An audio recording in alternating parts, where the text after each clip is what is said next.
Sekarang kita tiba pada pelajaran ketiga. Pembacaan firman diambil dari Ibrani pasal 9 ayat 12. Roti hidup diambil dari Ibrani pasal 9 ayat 12. Saya bacakan. Dan ia telah masuk satu kali untuk selama-lamanya ke dalam tempat yang kudus, bukan dengan membawa darah domba jantan dan darah anak lembu, tetapi dengan membawa darahnya sendiri. Dan dengan itu ia telah mendapat kelepasan yang kekal. Demikianlah firman Tuhan. Amin. Saat ini, misionaris Song Jin Hee yang melayani di gereja Daegu Sansong akan bersaksi firman Tuhan dengan berjudul Penyelenggara Sejarah Penebusan dari 5 Persembahan. Mari sambut dengan haleluya. Terima kasih banyak. Saya ingin berbagi kasih karunia dengan Anda melalui judul Penyelenggara Sejarah Penebusan dari 5 Persembahan. Korban persembahan diberikan oleh Tuhan sebagai sarana untuk memulihkan umat manusia yang jatuh dosa. Setelah Adam dan Hawa jatuh, apa yang Tuhan tuntut dari mereka adalah korban persembahan. Oleh karena itu, sangat penting bagi kita untuk memahami korban seperti apa yang harus kita berikan untuk bisa pergi ke hadapan Tuhan, untuk memulihkan semua sifat kejatuhan dan menuju pemulihan yang seutuhnya, yaitu kembali ke pohon kehidupan. Jadi sangat penting bagi kita untuk memahami sistem pemberian korban dan persembahan yang ada di Perjanjian Lama. Dan oleh kasih karunia Tuhan, Tuhan telah memberi kita pengajaran yang sangat terperinci tentang semua korban persembahan di Perjanjian Lama ini melalui buku seri 12 Sejarah Penebusan. Dan saya percaya ini adalah cara untuk pemulihan kita manusia dari sifat kejatuhan dan untuk kita mengambil jalan menuju pohon kehidupan terbuka lebar bagi kita. Saya peringatkan Anda, ini khotbah yang sangat panjang, tapi saya percaya sangat bermanfaat untuk kita melihat langkah demi langkah tentang 5 hukum korban persembahan yang telah Tuhan tetapkan di Perjanjian Lama. Pertama-tama, mari kita perhatikan kapan 5 persembahan itu diberikan. Kapan 5 persembahan itu diberikan? Ada 5 persembahan. Pertama, korban bakaran, korban sajian, korban keselamatan, korban penghapus dosa, dan korban penebus salah. Tuhan menetapkan 5 persembahan dalam Alkitab. Dan kita akan membaginya menjadi 2 kelompok, korban bakaran, korban sajian, dan korban keselamatan, sebenarnya diberikan sebelum Perjanjian Sinai dibuat. Misalnya, persembahan korban bakaran Nuh, atau persembahan Kain dan Habel, persembahan Nazar Yakub. Semuanya adalah jejak-jejak bahwa persembahan jenis ini sudah ada sebelum pengikatan Perjanjian Gunung Sinai. Tapi melalui Perjanjian Sinai, sekarang Tuhan menetapkan 2 persembahan yang jenis persembahan yang baru, yaitu korban penghapus dosa dan korban penebus salah. Pertanyaannya adalah, mengapa setelah Perjanjian Sinai, Tuhan memerintahkan 2 persembahan tambahan ini, yaitu korban penghapus dosa dan korban penebus salah? Jawabannya ada di Roma pasal 5 ayat 13. Karena dosa itu sudah ada di dunia sebelum hukum Taurat. Jadi memang ada dosa sebelum hukum Taurat, tapi orang-orang tidak tahu apa dosa mereka. Sampai Tuhan menjabarkan apa dosa-dosa itu melalui hukum Taurat, orang tidak tahu apa dosa mereka. Tapi sekarang setelah orang memiliki hukum Taurat, mereka dapat memahami apa itu dosa. Dan ketika mereka melakukan dosa, mereka sekarang memiliki cara untuk dipulihkan melalui pemberian korban persembahan ini. Dan oleh karena itu, korban penghapus dosa, korban penebus salah, dipisahkan dari korban bakaran, korban sajian, dan korban keselamatan. Terutama karena kedua persembahan itu memiliki hubungan langsung dengan dosa. Kedua, kita akan melihat gambaran besar dari kelima persembahan ini.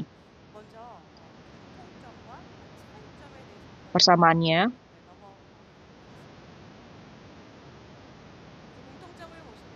ini adalah kesamaan dari kelima korban persembahan.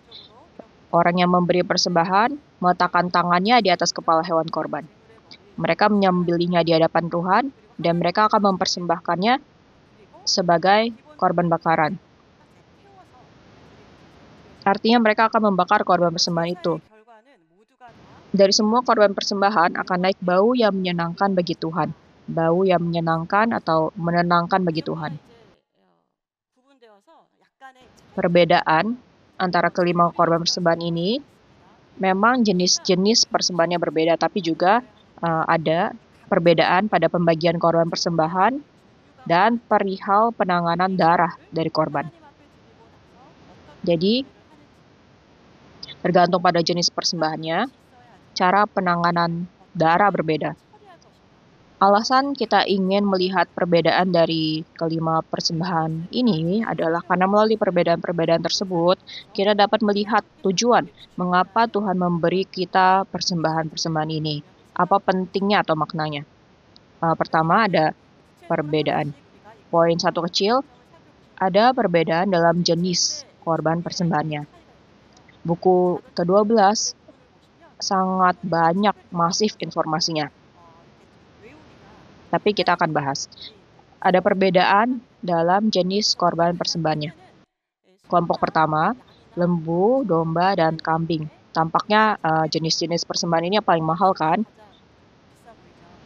Jadi jenis korban persembahan bisa bervariasi tergantung pada keadaan keuangan si pemberi persembahan. Kedua, perbedaan kedua adalah apakah korban itu jantan atau betina.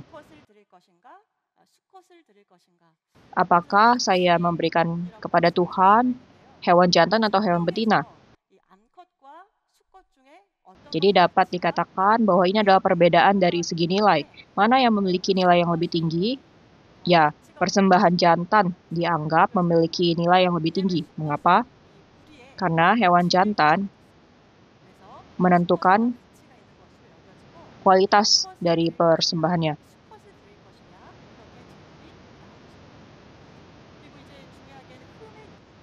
Jadi di sini persoalan kita memberikan korban jantan atau betina itu menentukan nilai dari korban persembahannya.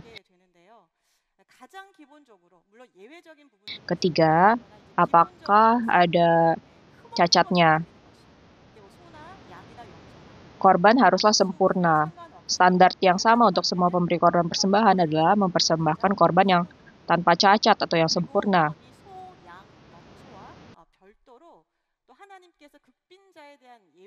Sebetulnya ada jenis-jenis korban persembahan yang lain selain lembu, domba, dan kambing. Ada kasusnya orang benar-benar miskin sehingga mereka tidak mampu membeli lembu atau domba atau kambing. Dalam kasus-kasus itu Tuhan memberi kelonggaran untuk mereka. Mereka diizinkan untuk memberikan seperti burung tekukur atau anak burung merpati. Jadi untuk korban bakaran dan korban penebus salah, untuk kedua jenis korban persembahan ini Tuhan mengizinkan kelonggaran. Misalnya untuk korban bakaran, mereka boleh mempersembahkan burung tekukur atau anak burung merpati. Dan untuk korban penebus salah, Tuhan mengizinkan tidak hanya burung merpati, tapi juga sebagai gantinya mempersembahkan eva tepung yang terbaik. Mengapa Allah mengizinkan kelonggaran seperti demikian? Karena persembahan korban penghapus dosa adalah korban persembahan wajib, artinya setiap orang harus memberikan persembahan ini. Dengan kelonggaran-kelonggaran demikian, ini memastikan bahwa tidak ada yang akan berhalangan untuk memberi persembahan. Jadi Tuhan memastikan setiap orang dapat memberikan persembahan ini. Kedua, tentang penumpangan tangan. Penumpangan tangan pada korban melambangkan pemindahan dosa dan menyamakan si pemberi persembahan dengan korban. Kata menumpangkan tangan dalam bahasa Ibrani artinya menekan ke bawah dengan kuat, berat, dan berbobot. Ini memiliki makna penyamaan antara si pemberi persembahan dengan korban persembahannya.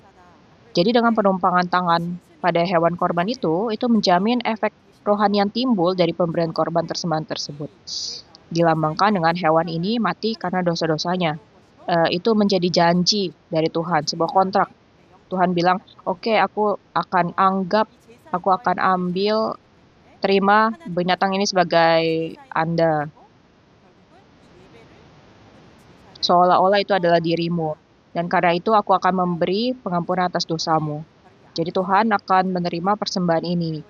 Tuhan akan menerima korban persembahan ini sebagai bau yang menyenangkan. Jadi, penumpangan tangan memiliki efek rohani yang mendalam dalam pemberian korban persembahan. Jadi, hal yang sangat mendasar bagi seorang pemberi persembahan adalah untuk menumpangkan tangan pada korban yang akan mereka berikan. Dan bagian yang terpenting, nomor 3 kecil, adalah darah. Darah adalah elemen yang paling esensi atau penting dari semua jenis korban persembahan, karena tidak ada pengampunan dosa tanpa darah. Ibrani pasal 9 ayat 22 mengatakan bahwa segala sesuatu disucikan melalui darah, dan tanpa penumpahan darah tidak ada pengampunan dosa. Jadi dalam setiap korban dan persembahan ada proses penumpahan darah. Jika Anda membandingkan kelima korban persembahan ini, cara penanganan darahnya sangat berbeda. Pada setiap persembahan ada darah, tapi cara untuk menangani darah itu sangat kompleks. Korban penghapus dosa ini memiliki hubungan yang langsung dengan dosa-dosa kita. Maka itulah alasannya mengapa penanganan darah paling kompleks dan rumit dari korban penebus dosa ini.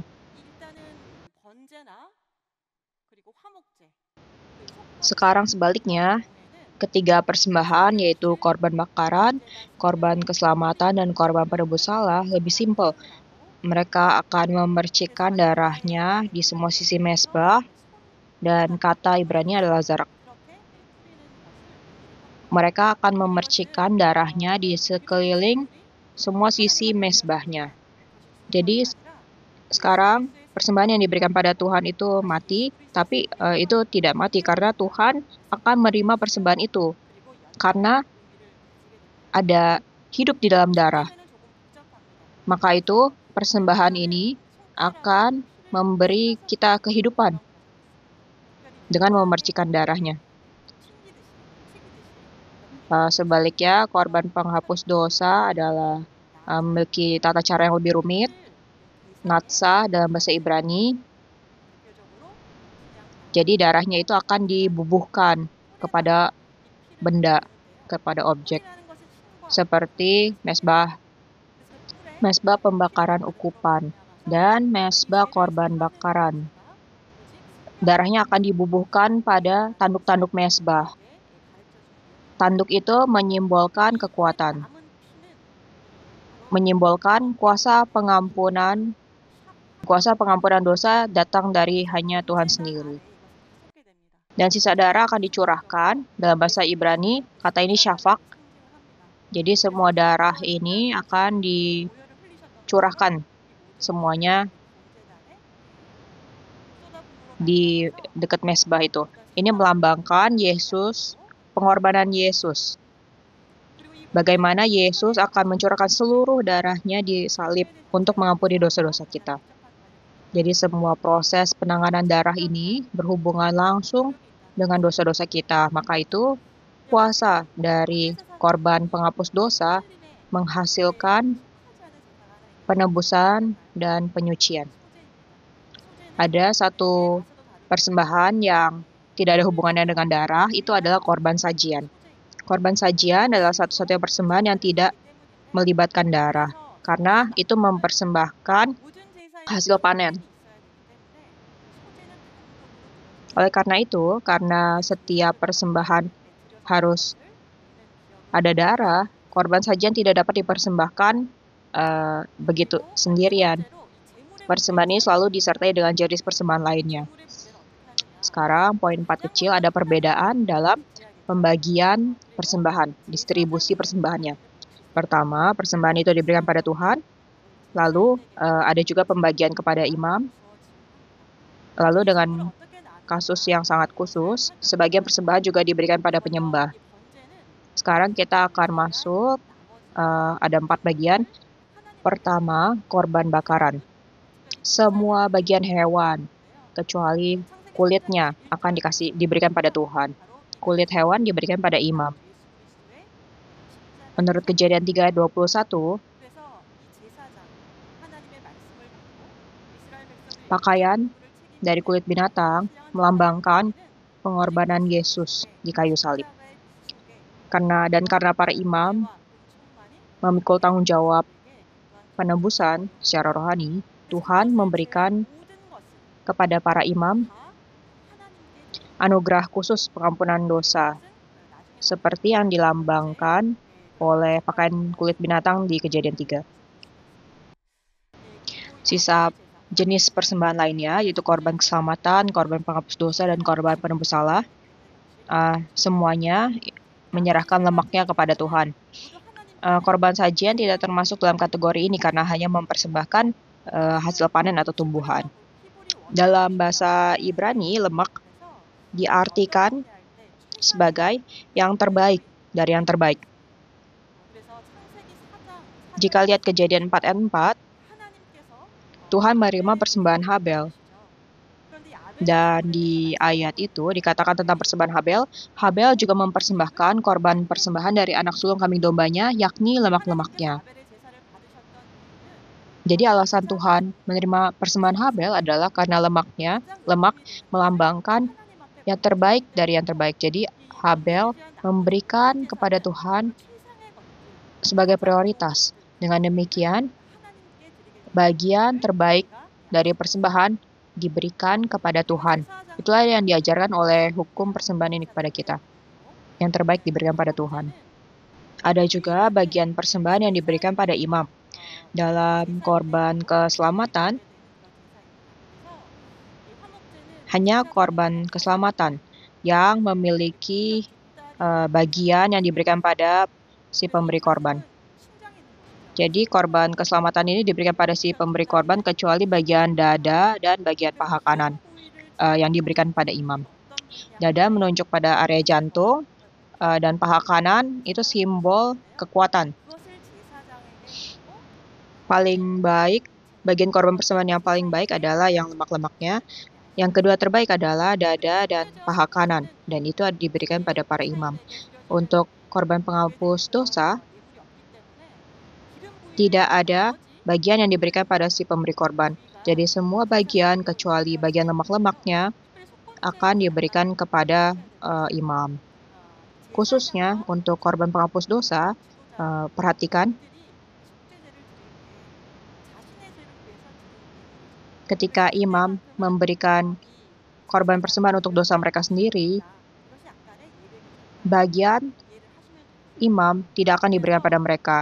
Karena dia bukan memberikan korban itu untuk semua jemaah, tapi untuk dosa pribadinya sendiri. Jadi di sini kita lihat Tuhan memberikan bagian-bagian korban kepada imam juga.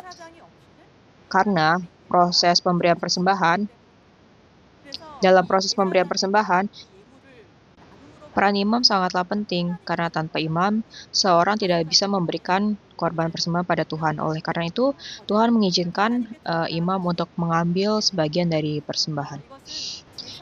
Bagian dada dan paha kanan, ini dipersembahkan sebagai persembahan unjukan kepada Tuhan.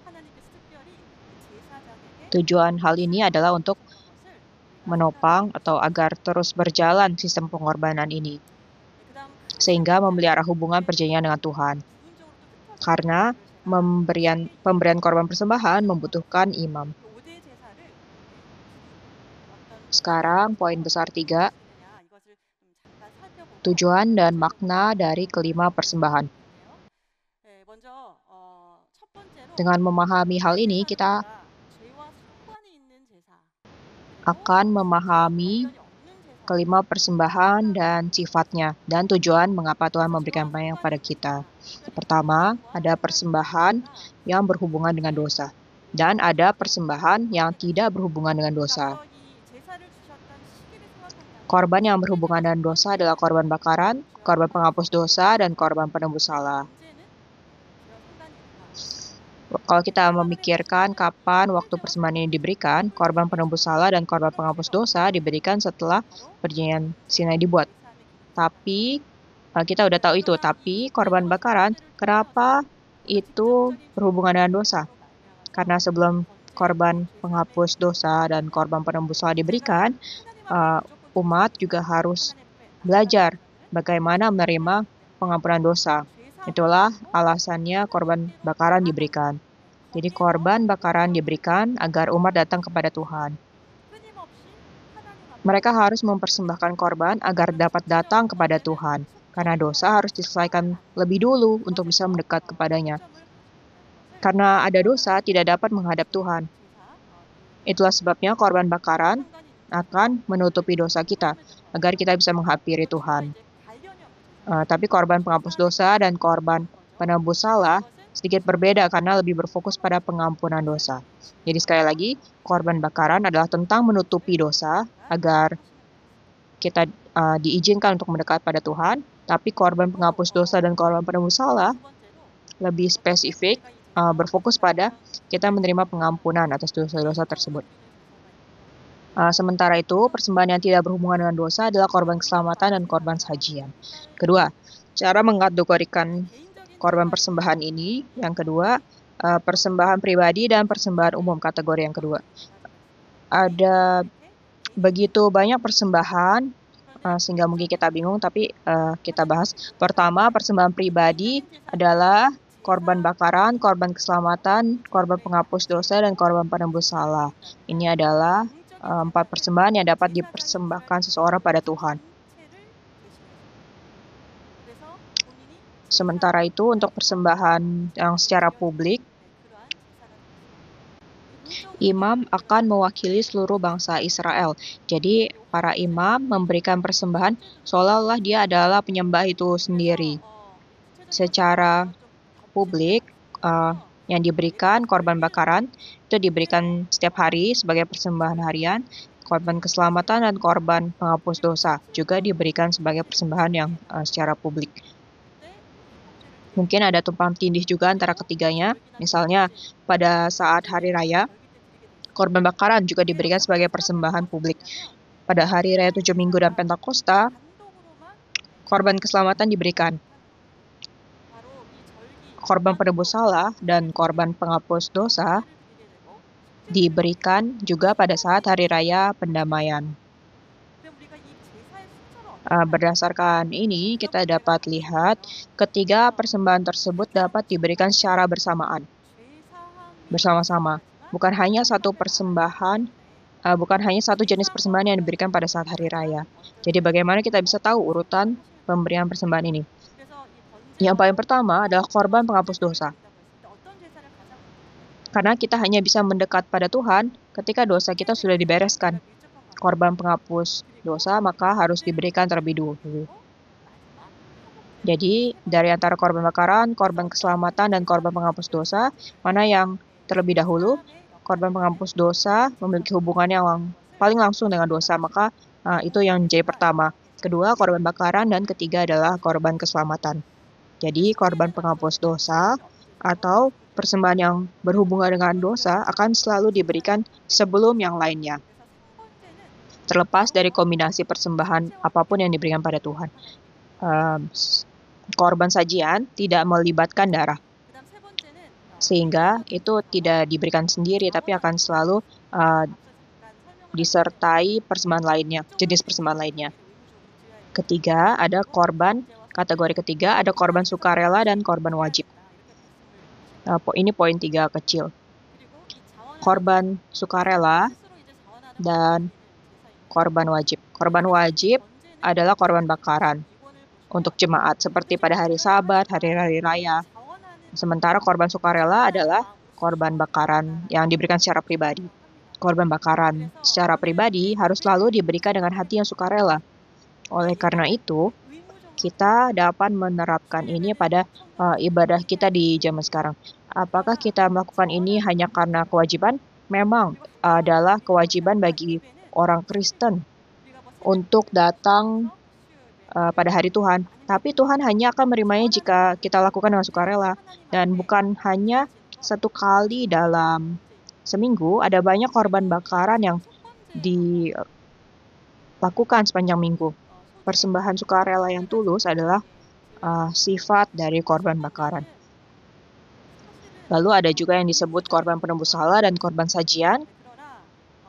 Keduanya nggak termasuk di sini, tapi korban penebus salah memiliki memang wajib, sifatnya wajib. Setelah Anda mengakui dosa Anda juga harus memberikan korban penebus salah.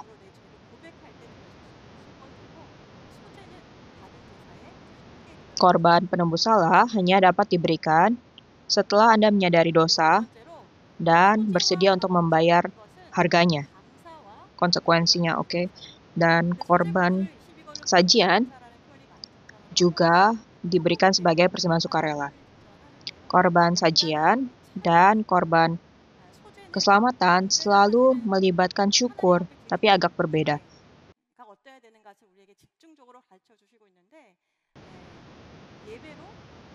Jadi jika korban bakaran mengajarkan kita bagaimana kita harus beribadah dengan hati yang sukarela, bagi umat yang diikat dengan perjanjian dengan Tuhan melalui korban, saat kita bersyukur karena memasuki hubungan perjanjian itu, kita mengungkapkan rasa syukur kita lewat korban ini. Itu adalah korban bakaran. Tapi korban keselamatan adalah ucapan syukur atas semua hal baik yang terjadi dalam kehidupan kita. Jadi sebagai umat Tuhan, jemaat kudus, ini adalah saatnya untuk memberikan ucapan syukur pada Tuhan. Korban keselamatan dan korban penebus salah ini berhubungan dengan pemulihan. Korban penebus salah adalah pemulihan dari dosa yang Anda lakukan dengan membayar harganya. Dan korban keselamatan adalah tentang rekonsiliasi dalam hubungan dengan Tuhan. Jika Anda memahami berbagai kategori dan klasifikasi ini dan membaca seri ke-12, saya pikir akan lebih mudah bagi Anda dalam saat membaca buku ke-12.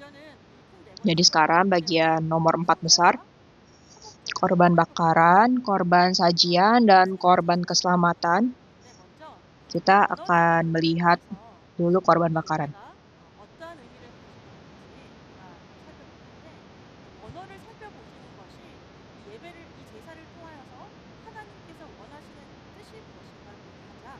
Kita harus memahami bahasa aslinya supaya bisa mengerti arti dari persembahan-persembahan ini. Kita akan lihat korban bakaran adalah ola dalam bahasa Ibrani yang berarti naik. Korban bakaran juga disebut holokautoma yang berarti membakar semuanya atau seluruhnya. Jadi korban bakaran adalah memberikan segalanya secara total. Kecuali kulitnya, seluruh bagian hewan diberikan. Jadi korban bakaran ini melambangkan dedikasi yang penuh, pengabdian yang sempurna. Korban sajian dalam bahasa Ibrani, minha, yang artinya hadiah atau persembahan. Dan korban sajian sebenarnya adalah persembahan tambahan dari untuk semua persembahan lainnya. Karena kita telah menerima anugerah pengampunan dosa melalui pengorbanan Yesus Kristus, sekarang kita menjadi umat perjanjian. Jadi kehidupan seperti apa yang kita harus jalani? Ketika kita menyadari pengampunan dari Yesus Kristus, kita penuh dengan rasa syukur. Jadi dalam hidup kita mengungkapkan rasa syukur kepada Tuhan dan kita melakukannya melalui korban sajian. Korban keselamatan adalah shalamim dalam bahasa Ibrani yang berarti damai atau rekonsiliasi. Kata shal dari kata shalom yang pada akhirnya menunjuk pada rekonsiliasi yang menuju pada pendamaian. Melalui dosa dan kejatuhan, maut masuk ke seluruh umat manusia. Jadi korban keselamatan melambangkan pemulihan ke keadaan penciptaan yang semula. Kembali ke hubungan yang semula dengan Tuhan. Itu yang disimbolkan dari korban keselamatan. Untuk korban bakaran, kita memberikan yang terbaik dari antara yang terbaik. Jadi kita harus memberikan yang tanpa cacat. Juga untuk korban bakaran, harus hanya memberikan yang jantan, yang nilainya lebih tinggi. Dan juga tanpa cacat, jadi harus yang terbaik dari yang terbaik untuk korban bakaran. Korban sajian memberikan tanaman atau biji-bijian grain, tapi tidak diberikan begitu saja dalam keadaan mentah. Biasanya diberikan dalam bentuk tepung halus atau dimasak dengan berbagai cara memasak. Korban keselamatan adalah cakupan persembahan yang paling luas. Tidak ada perbedaan antara jantan atau betina, dan untuk persembahan sukarela bahkan diperbolehkan untuk memberikan yang cacat, yang ada cacatnya. Jadi sekarang untuk korban bakaran, Tuhan berfirman untuk memberikan ternak dari antara ternak. Untuk memberikan korban bakaran, Anda tidak dapat memberikan tanpa pengorbanan. Itulah dimaksud dengan pengabdian penuh.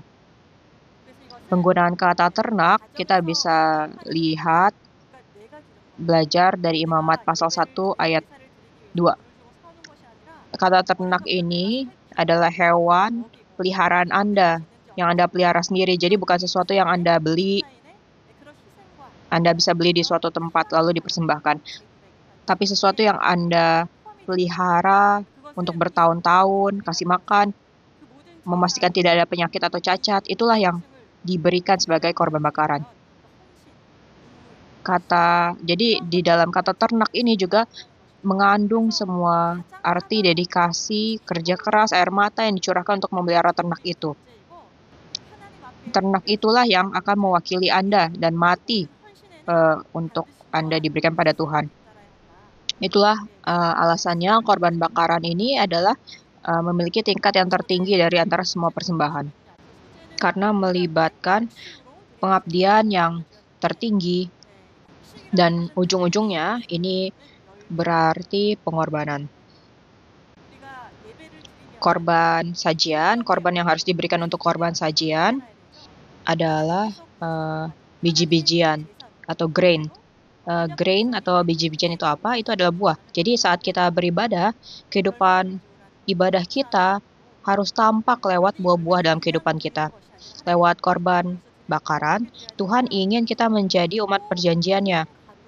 Dia berkata, datanglah, kau telah mengadakan perjanjian denganku melalui korban. Lalu harus membawa buah. Buah seperti apa yang kita bawa? Itu berupa tepung yang halus. Kita tahu butuh proses yang panjang dan sulit untuk menjadi tepung yang halus. Harus mengeringkan terlebih dahulu, menyaring, menggiling, dan lewat proses ini Anda akan menghilangkan semua kulit luarnya. Jadi semua sifat manusia, semua bagian eksternal kita, sekam eksternal kita, itu dihilangkan. Jadi hanya biji-bijian yang tersisa, biji-bijian yang di dalam yang tersisa. Jadi saya berdoa agar kita semua menjadi buah yang indah dengan biji-bijian yang besar di dalam dan tanpa sekam di luarnya, kulit luar di bagian luarnya. Kita lalu harus menyaringnya, mengayak lewat lubang, lalu apa yang tersisa harus digiling, lalu akan disaring lagi dengan penyaringan yang lebih halus. Dengan proses demikian, kita dijadikan tepung yang halus untuk persembahan. Dan kita melihat proses ini juga terjadi dalam kehidupan kita. Dalam sejarah gereja, dalam kehidupan pribadi kita sehari-hari ada banyak kesulitan dan kesengsaraan. Tapi semua ini adalah proses untuk kita menjadi dimurnikan, menjadi lebih dimurnikan, menjadi lebih siap. Kita pikir dalam proses ini ada batu giling yang kasar dan ada batu giling yang halus. Ini adalah gambaran bagaimana Tuhan kita mengubah kita menjadi tepung yang halus. Dan proses seperti ini juga terjadi dalam kehidupan pribadi kita dan kehidupan gereja kita dan juga dalam sejarah bangsa kita. Tapi melalui semua proses ini saya percaya kita Semoga kita bisa memberikan ucapan syukur kepada Tuhan meskipun ada kesulitan. Ini adalah waktu di mana kita diubah menjadi persembahan yang sempurna yang dapat diterima oleh Tuhan. Sekarang fitur khusus yang lainnya adalah korban sajian dipersembahkan dalam keadaan udah dimasak. Dimasak berarti kita dipegang oleh tangan Sang Tuhan dan kita dipersembahkan dalam bentuk yang Tuhan inginkan. Itu bisa dipanggang di oven atau di wajan panci. Semua proses ini melambangkan kesengsaraan dan penderitaan besar yang harus Yesus tanggung demi kebaikan kita. Jadi dari sini kita bisa dapat pelajaran bahwa sama seperti Yesus diubah menjadi tepung yang halus demi kita, kita juga dipegang oleh tangan Sang Tuhan dan dibentuk oleh tangannya. Dipersembahkan dalam bentuk apapun yang Tuhan inginkan kita. Di Yeremia 18 ayat 4, apabila bejana yang sedang dibuat dari tanah lihat di tangannya itu rusak, maka Tuhan pergi itu mengerjakannya kembali menjadi bejana lain, menurut apa yang baik pada pemandangannya. Jadi bukan menurut pikiran atau preferensi kesukaan saya, tapi sesuai dengan kehendak Tuhan. Semoga Dia membentuk kita, sehingga kita dapat diubah menjadi yang terbaik, yang paling optimal untuk memperluas kerajaan Tuhan. Ketiga, korban keselamatan.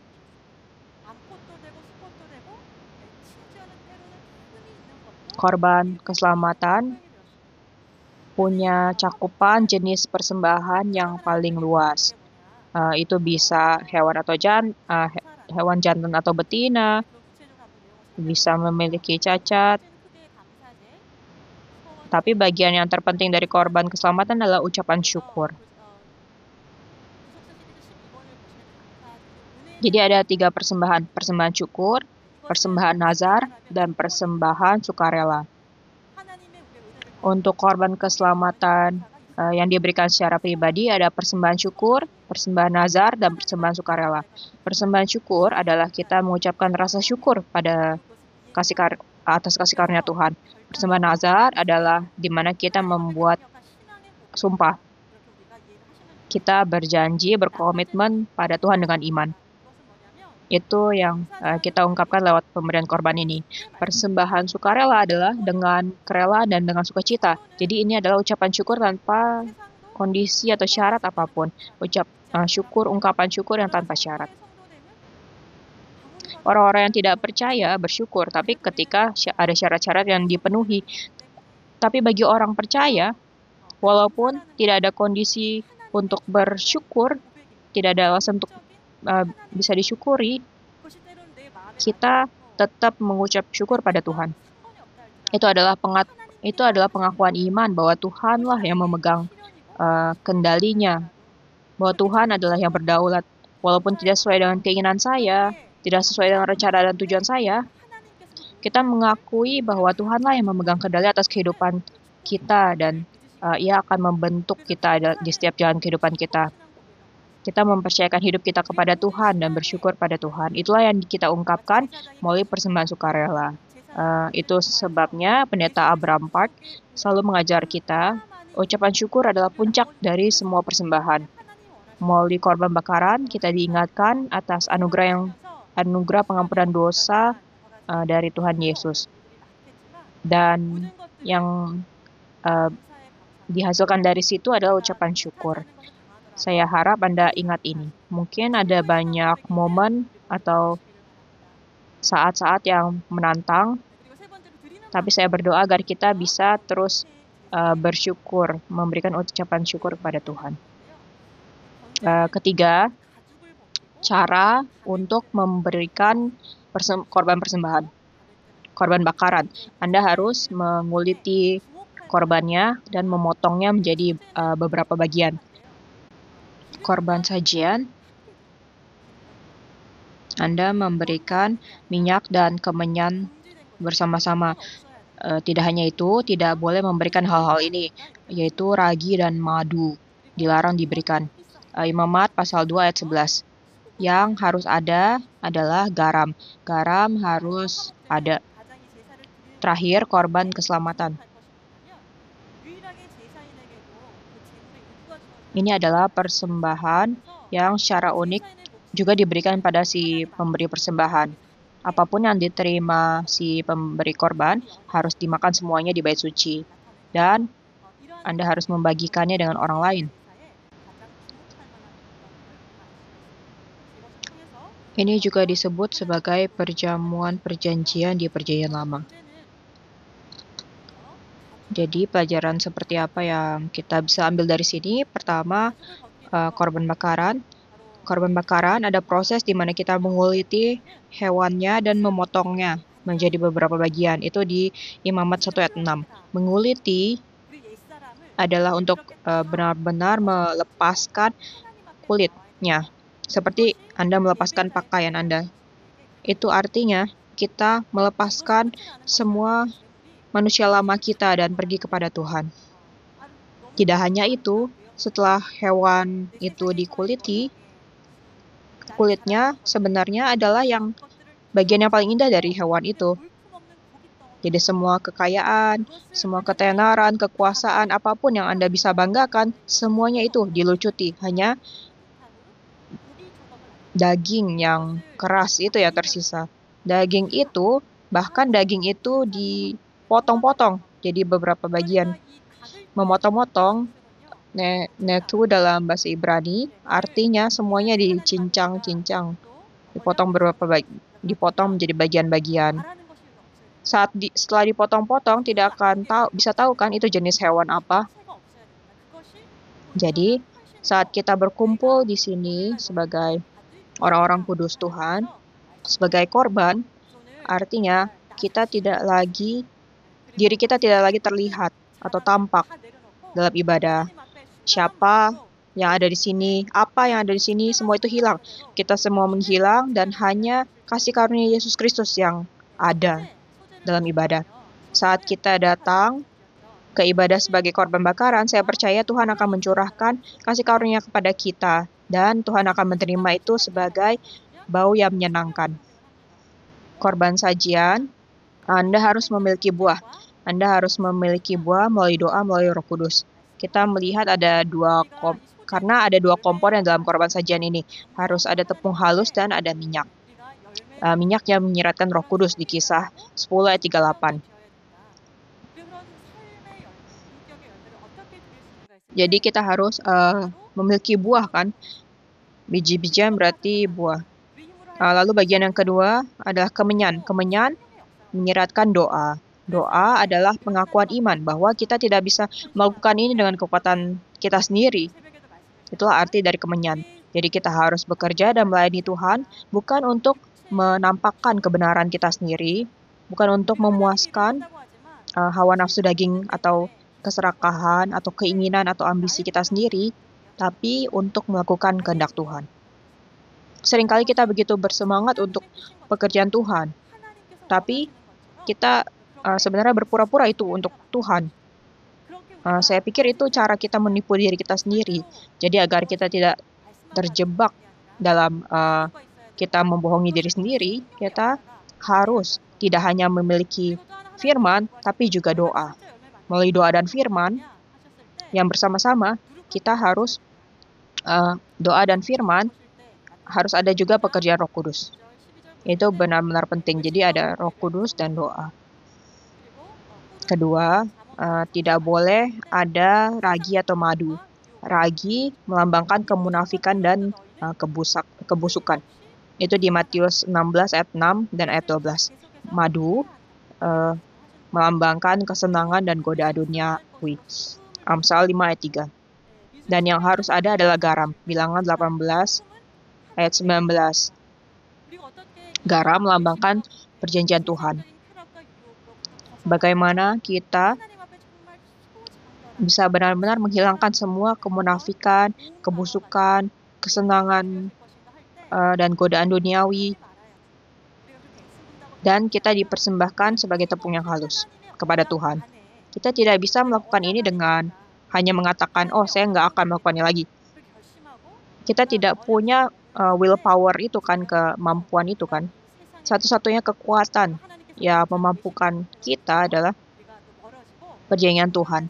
Ketika kita bersandar pada kuasa dari perjanjian Tuhan, kita akan secara alami dapat menyingkirkan kemunafikan dan kebusukan, serta kesenangan dan godaan duniawi. Ketiga, kita akan bahas tentang korban keselamatan, dan ciri yang paling khusus dari korban keselamatan adalah cakupan korbannya itu yang paling luas. Si pemberi korban bukan hanya dia yang mendapat sisa dari korban persembahan, tapi semua orang yang datang ke bait suci boleh makan, dan itu harus dimakan di hari yang sama. Di Yoju, kita semuanya kumpul di sini kan. Kita memberikan korban keselamatan, kita makan bersama. Kita melakukannya di depan mata Tuhan kita. Kita semua sedang berbagi satu sama lain korban ini. Korban ini berarti rekonsiliasi. Kita diperdamaikan dengan Tuhan. Kita bersyukur karena Tuhan telah menyelamatkan kita. Tuhan telah mencurahkan kasih karunia kepada kita. Oleh karena itu, ketika kita bersyukur pada Tuhan, itu terwujud dalam rekonsiliasi kita dengan sesama. Jadi jika saya mengasihi Tuhan, itu akan terungkap dalam kasih kita terhadap satu sama lain. Itulah buahnya, itulah korban keselamatan. Walaupun kita mengasihi Tuhan, kita bilang kita berdamai dengan Tuhan, jika kita tidak bisa berdamai dengan sesama, itu artinya belum mencapai kan. Di 2 Korintus 5 ayat 18 dikatakan Tuhan telah mendamaikan kita dengan dirinya dengan perantaraan Yesus Kristus, dan telah mempercayakan kepada kita pelayanan pendamaian itu. Jadi jadi jika penatua ini, penatua wanita itu, diaken itu, kemanapun orang ini pergi, semua tembok akan dirobohkan dan orang-orang akan berdamai, menjadi satu, menjadi dekat satu sama lain. Saya percaya itulah buah yang harus terwujud dalam kehidupan kita sebagai orang-orang yang diselamatkan melalui korban yang telah diselamatkan dengan korban keselamatan oleh Tuhan kita Yesus Kristus. Maka korban keselamatan itu seperti kesimpulan dari semua persembahan. Sebagai hasil dari mempersembahkan kelima persembahan itu akan ada damai dengan Tuhan dan damai dengan sesama. Pertama-tama, poin 4 kecil, korban keselamatan adalah kesimpulan dari semua persembahan.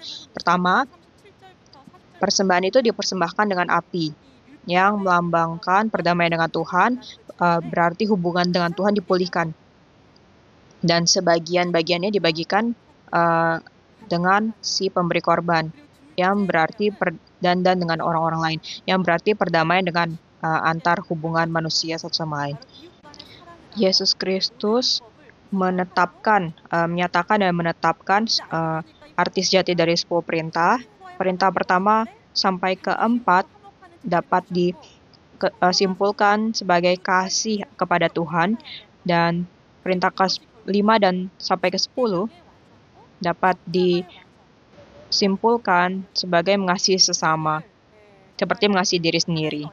Jadi ketika kita sukses memberikan persembahan ini kepada Tuhan, itu akan nampak lewat hubungan yang berdamai dengan Tuhan dan hubungan yang damai dengan sesama. Itu memperlihatkan buah dari korban yang telah diselesaikan di kayu salib untuk kita. Kita ada di sini mewakili berbagai negara, berbagai bahasa, tapi kita semua ada di sini karena satu hal, karena Yesus mati untuk kita. Dan saya percaya ini adalah tempat di mana korban keselamatan yang sejati, di mana semua bangsa, semua orang berkumpul dan berbagi bagian dalam korban keselamatan ini. Sebagai kesimpulan, korban bakaran, korban sajian, dan korban keselamatan menunjukkan sikap dan tujuan dari ibadah. Korban bakaran mencerminkan pengorbanan yang sempurna melalui pengabdian yang sempurna. Korban sajian mencerminkan kehidupan dari ketaatan, kita menjalani kehidupan yang kudus. Dan korban keselamatan mencerminkan pemulihan dalam semua hubungan dalam kehidupan kita. Itu tercermin melalui persekutuan dan kedamaian. Saya berdoa agar ini menjadi buah yang terwujud dalam hidup kita. Selanjutnya adalah korban penghapus dosa dan korban penebus salah. Itu sedikit berbeda dari persembahan lainnya karena memiliki hubungan yang langsung dengan dosa. Dalam bahasa aslinya, korban penghapus dosa adalah hata atau hatat, yang berarti melenceng dari sasaran.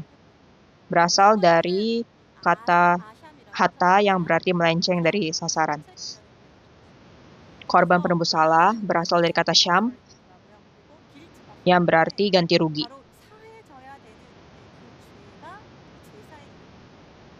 Rasa bersalah atau kompensasi. Dosa artinya dosa asal menunjuk pada sifat manusia yang jatuh.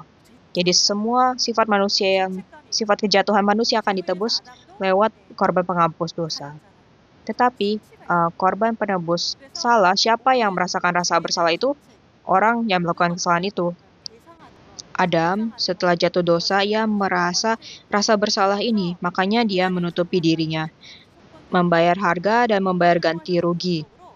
Itu adalah korban penebus salah. Itu yang dimaksud dengan korban penebus salah. Jadi pemulihan hubungan yang hilang karena dosa, karakteristik dari korban penghapus dosa adalah ada jenis persembahan yang berbeda-beda, tergantung pada status orang yang memberikan persembahan. Imam harus memberikan lembu jantan tanpa cacat, seluruh jemaah harus memberikan lembu jantan, pemimpin harus memberikan kambing jantan tanpa cacat, rakyat jelata memberikan kambing betina tanpa cacat, dan domba betina tanpa cacat. Imam, balik lagi ke imam, lembu jantan tanpa cacat itu kita lihat nilainya yang paling tinggi, persembahan yang paling mahal. Tapi rakyat jelata itu kambing betina, domba betina nilainya lebih rendah. Ini menunjukkan bahwa semakin tinggi posisi dan semakin besar pengaruh yang Anda miliki, semakin berat pula tanggung jawab atas dosa. Jadi Anda dapat melihat lewat bobot persembahan, ada bobot persembahan yang berbeda yang ditentukan untuk orang-orang dengan status yang berbeda. Untuk korban penebus salah, di situ dikatakan hukuman dan persembahan korban. Ketika ada kerugian, saat ingin memberi korban penebus salah, Anda harus membayar harganya, membayar 1/5 atau 20% dari kerusakan. Untuk melakukan ini, Anda juga harus memberikan persembahan. Jadi Anda memberikan ganti rugi kepada orang yang dirugikan karena apa yang telah Anda lakukan. Tetapi Anda juga harus memberikan persembahan pada Tuhan, mempersembahkan domba jantan yang tanpa cacat. Mengapa Tuhan menetapkan seperti ini? Tuhan berkata harus memberikan 20% pada orang yang dirugikan. Tetapi ini bukan hukuman, ini artinya Anda harus membayar apa yang telah Anda lakukan. Pertobatan mengharuskan adanya buah-buah dari pertobatan. Jadi Tuhan mengampuni dosa Anda, tapi Anda juga harus membayar upah dari dosa tersebut. Ketika kita membayar upah dosa tersebut, Tuhan mengajarkan kepada kita dengan kasih-Nya, karena kasih-Nya, bahwa Anda tidak boleh melakukan itu lagi. Itulah tujuan dari korban penebus salah. Untuk korban penebus salah, Tuhan akan mengampuni kita, bahkan jika kita melakukan dosanya dengan sengaja. Contohnya, aku mau melukai orang itu. Ketika Anda melakukan dosa itu, Anda dapat memberikan korban penebus salah. Tapi ganti ruginya atau penaltinya itu bisa 5 kali, 4 kali, atau 2 kali. Ganti ruginya bisa 5 kali, 4 kali, atau 2 kali. Menurut Keluaran 22 ayat 1-4. Tapi korban penebus salah, memberikan korban penebus salah, itu sebenarnya adalah beban yang lebih ringan karena Anda hanya perlu membayar 20%-nya. Jadi ini adalah ketetapan yang sangat berbelas kasihan yang bermaksud untuk menuntun kita untuk mengakui dosa-dosa kita dan mencegah kita melakukan dosa yang sama. Ini menandakan pemulihan total dari keadaan berdosa. Pemulihan total dari keadaan berdosa tidak hanya dicapai dengan pertobatan saja, tapi ketika hukuman atau penaltinya juga dibayar. Ketiga, kapan kita memberikan persembahan-persembahan ini? Pertama, mari kita lihat waktu. Kapan kita memberikan korban penghapus dosa dan korban penebus salah. Saat orang tidak menaati perintah Tuhan, itulah kapan orang memberikan korban penghapus dosa dan korban penebus salah. Imamat 4 ayat 2 dikatakan, jika seseorang tidak dengan sengaja berbuat dosa dalam suatu hal yang dilarang Tuhan, kapan kita memberikan korban penebus salah dan korban penghapus dosa? Imamat 4:2 dikatakan, jika seseorang tidak dengan sengaja berbuat dosa. Waktu kita berbuat dosa, walaupun kita tahu itu dosa, mengapa kita melakukannya? Karena kita lemah dan kita orang berdosa. Di hadapan dosa kita lemah.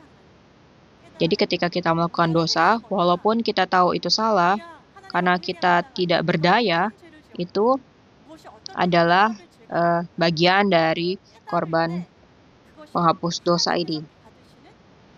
Tapi kita harus menyadari apa yang telah kita lakukan itu dosa. Barulah kita bisa memberikan korban penghapus dosa.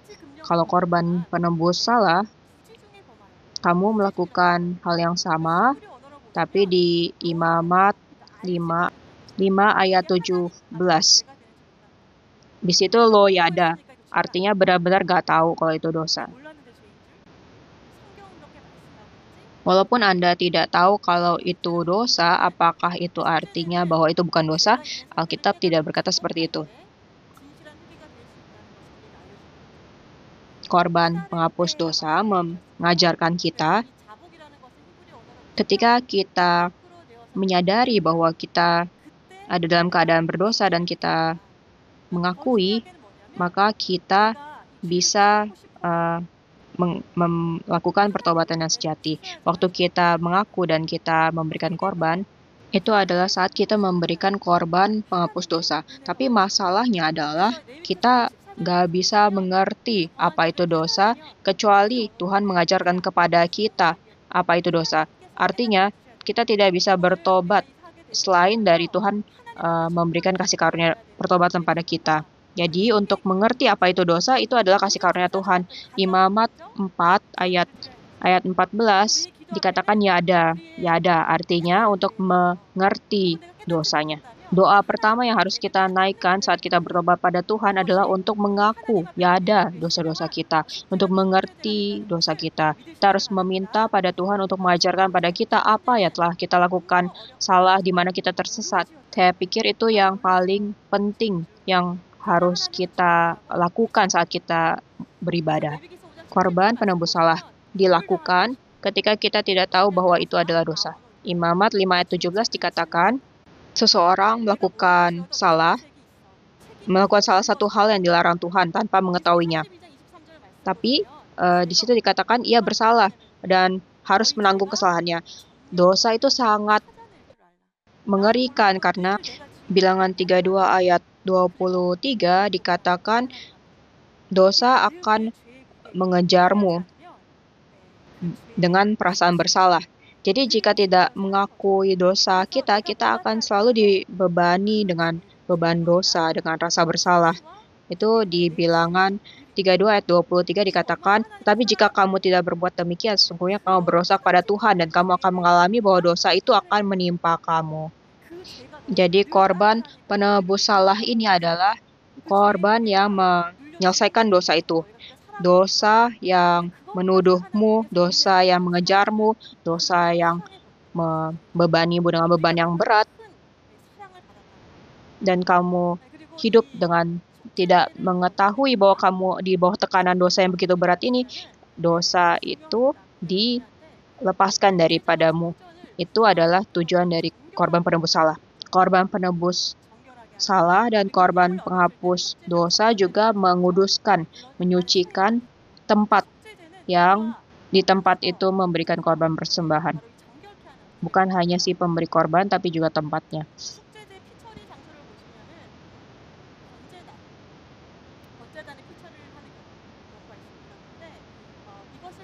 Untuk mesbah korban bakaran,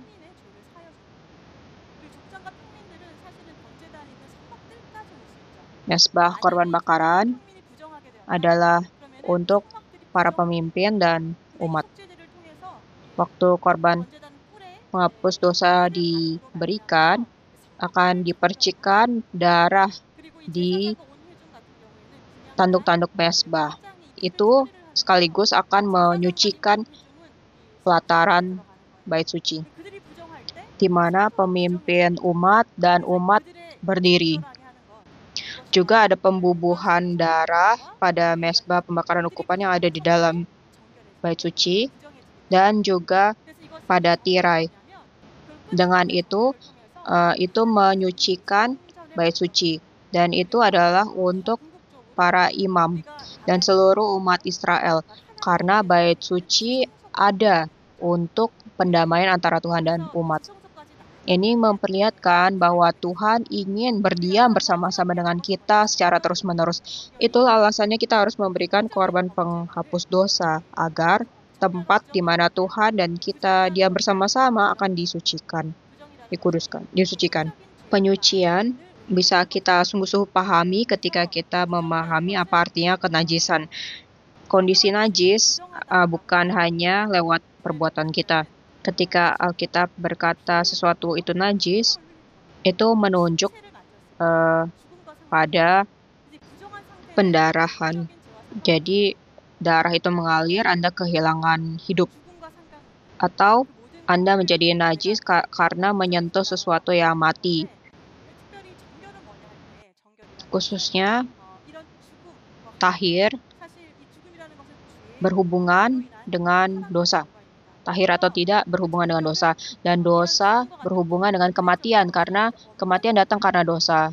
Jadi tahir adalah kondisi sesuatu yang tidak seharusnya dari awal mula ada, udah tidak ada lagi. Lukas 7 ayat 14. Kondisi tahir tidak hanya berbicara tentang kondisi secara luar, tapi juga kondisi spiritual secara dalam. Waktu Yesus melihat seorang muda yang mati dari anak seorang janda dari kota Nain, Yesus menyentuh usungan itu, peti matinya. Yesus itu sedang memurnikan, mentahirkan, untuk menghilangkan apa yang tidak semestinya ada di situ.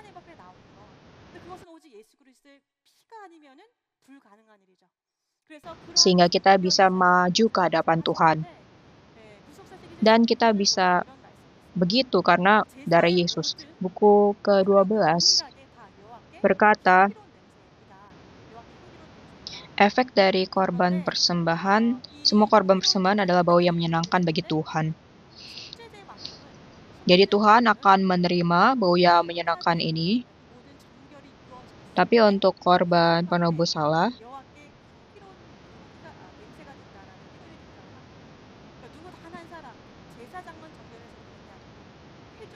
Pendeta Abraham Park secara khusus menyebut bahwa korban penebus salah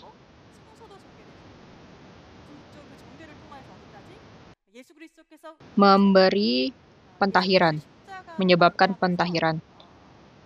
Ketika ada pentahiran, tidak hanya imam besar, imam, para pemimpin, tapi juga pada orang biasa, semua jemaat Israel, bahkan barang-barang kudus di bait suci, ketika semua ditahirkan, maka semuanya itu bisa menjadi bau yang menyenangkan bagi Tuhan. Maka ada kekuatan yang sangat ajaib yang mendalam dari korban penebus salah ini. Jadi saya berdoa agar kita memeriksa kehidupan pribadi kita, posisi pribadi kita dalam perjalanan iman kita, dan semoga kita berusaha untuk memurnikan, menyucikan area-area itu dengan berpegang pada darah Yesus Kristus dengan mengingat korban penebus salah.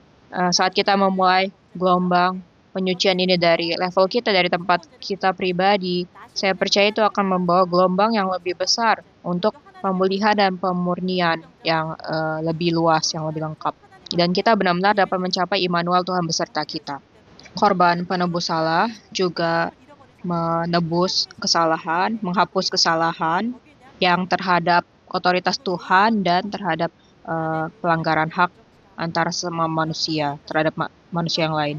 Tabel di sini ada kesalahan dalam hubungan dengan Allah, kesalahan dalam hubungan antar sesama manusia, yang kesalahan di dalam hubungan dengan Allah, ada dosa terhadap barang-barang kudus, pelanggaran terhadap peraturan-peraturan. Untuk merangkum poin kedua, bagian kedua ini, korban penghapus dosa dan korban penebus salah memperlihatkan kepada kita betapa lemahnya manusia terhadap dosa. Korban penghapus dosa mengharuskan hati yang bertobat, yang hancur, yang menyadari, mengakui dosa kita. Korban penebus salah diberikan ketika kita mengakui bahwa dosa, walaupun dilakukan tanpa sengaja atau tanpa diketahui, itu tetap adalah dosa. Jadi kita menuju pemulihan. Buku ke-12 ini, kelima korban persembahan, adalah bagian yang sangat besar dalam Alkitab, mencakup bagian Alkitab yang sangat besar. Dan 10 perintah dapat bercabang menjadi 613 pasal hukum. Tidak mungkin kita bisa menaati dan menepati semua hukum ini. Hukum ini ada untuk menyadarkan kita betapa rapuhnya kita dan betapa kita benar-benar tidak berkemampuan. Jadi kita harus mempersembahkan diri kita kepada Tuhan sebagai persembahan dan berpegang pada satu-satunya harapan, yaitu darah Yesus Kristus yang memulihkan kita dan yang dapat memurnikan kita dan menebus kita. Jadi dengan memahami betapa rapuhnya kita, lemahnya kita terhadap dosa, itu adalah perjalanan iman kita setiap hari menuju kerajaan surga. Semakin kita menyadari betapa lemahnya kita, semakin kita akan berpegang dengan erat pada Tuhan Yesus Kristus dan kasih karunia-Nya. Kesimpulan dari semua kelima persembahan ini, kelimanya begitu rumit, sulit, tapi pelajaran yang terpenting dari pelajaran hari ini adalah Yesus mencapai dan memenuhi semua kelima persembahan ini di kayu salib. Korban bakaran, korban yang sempurna, korban sajian, kehidupan ketaatan dari Tuhan kita, korban keselamatan, bagaimana Ia memulihkan hubungan kita dengan Tuhan, dan korban penghapus dosa, bagaimana Ia menebus semua dosa kita, korban penebus salah, bagaimana Ia menderita sakit yang luar biasa untuk membayar dosa-dosa kita. Ia menumpahkan darahnya, karena di dalam darahnya ada hidup. Seperti dikatakan Imamat 17 ayat 11, semua korban yang ditetapkan di perjanjian lama membutuhkan darah, tapi dalam darah ada hidup. Dan Yesus berkata, di dalam firman-Nya ada roh dan hidup.